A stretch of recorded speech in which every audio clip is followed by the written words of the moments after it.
Souvent, on me demande quelle pratique faire en priorité lorsqu'on est initié au Reiki.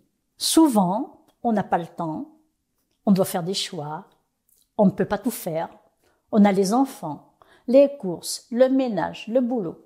Bref, l'emploi du temps est chargé et ce n'est pas toujours facile de s'y tenir aussi consciencieusement qu'on le voudrait. C'est pourquoi j'ai décidé de décortiquer pour vous aujourd'hui les pratiques à prioriser, les plus rapides et les plus efficaces, parsemées de quelques astuces afin de vous permettre de vous organiser au mieux et de réussir, vous aussi, à intégrer le Reiki à votre quotidien.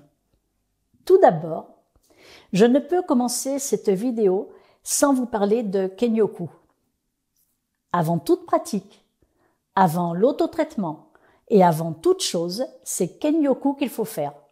Cela vous permet de débarrasser votre corps d'énergie de toute pollution énergétique venant des autres ayant un taux vibratoire bas et aussi de débarrasser votre corps d'énergie de toute information ne vous concernant pas et qui pourrait avoir un impact négatif sur votre état de bien-être. Si vous souhaitez en savoir plus sur Kenyoku, je vous rappelle qu'il existe une vidéo qui traite de ce sujet que j'ai réalisée récemment et à laquelle je vous renvoie.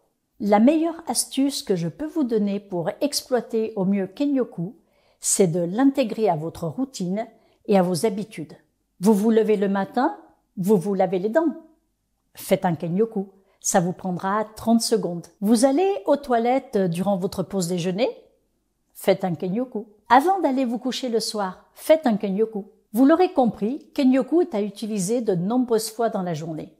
Il ne prend pas de temps puisque c'est une seule respiration avec 5 mouvements.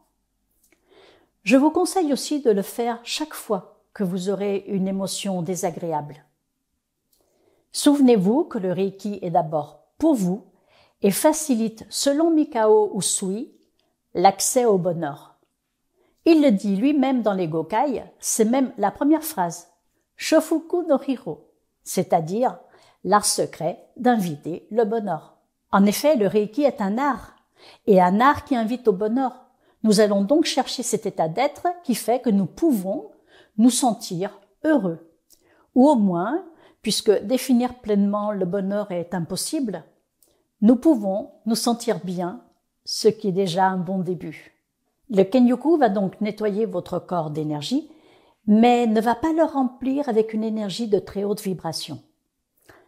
Pour cela, vous devrez vous connecter au Reiki et ceci est la deuxième chose à faire.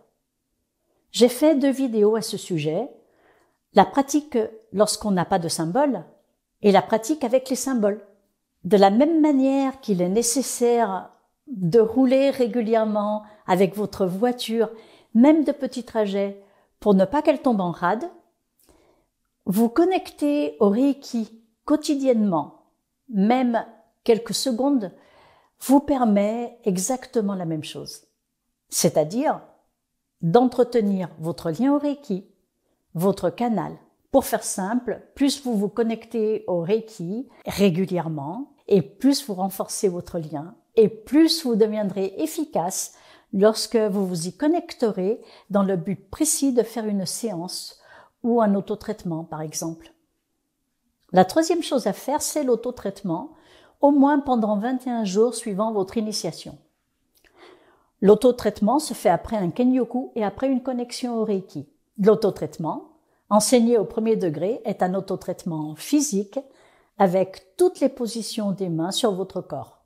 Et c'est vrai qu'il demande 1 heure de votre temps, mais n'oubliez pas que vous avez 24 heures à votre disposition et que le résultat est quand même excellent.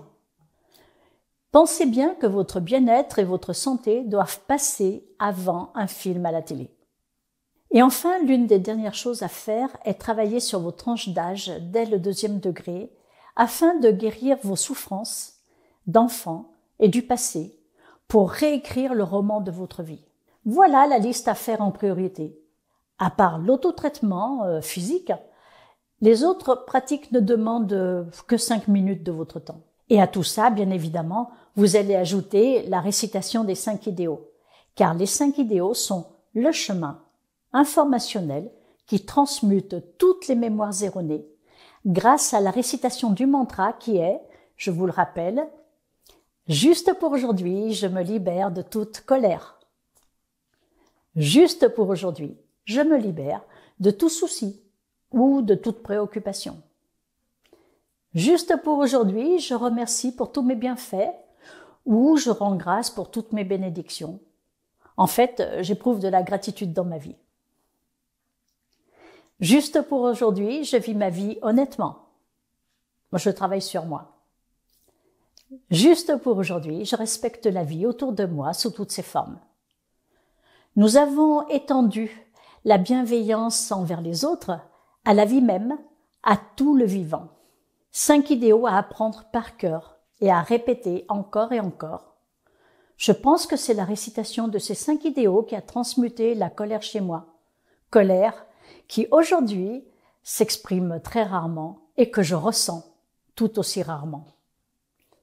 Ces 5 idéaux nous repositionnent dans notre vie et nous allègent la charge. Ils sont quand même faciles à suivre car vous pouvez les répéter en faisant toute autre chose. Voilà, je vous donne rendez-vous mercredi prochain pour une nouvelle vidéo. Et d'ici là, faites vos pratiques quotidiennes. Au revoir.